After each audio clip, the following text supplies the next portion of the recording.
So here they are not just performing the fusion, but the provider is also exploring it.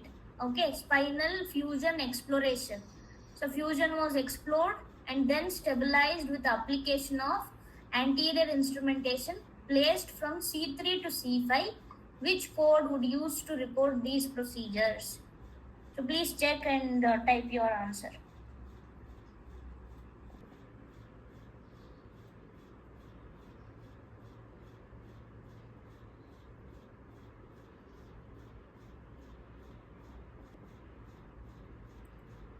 So almost everyone are giving correct answer. So option D is correct. Okay. So here we have fusion, which is orthodesis. Okay, orthodesis at C level. Okay, for C location.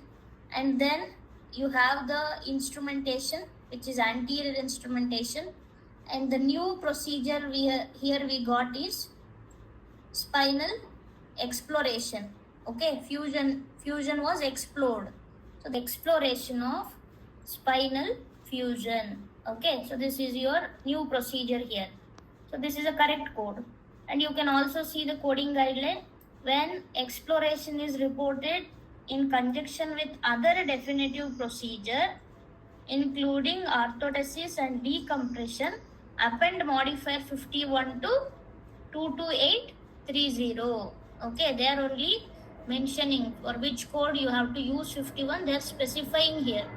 Okay, so you should not miss it. You should go and choose wherever you have 22830 with 51 modifier. That will be the correct sequencing. Okay, and definitive procedure is nothing but orthodesis or decompression.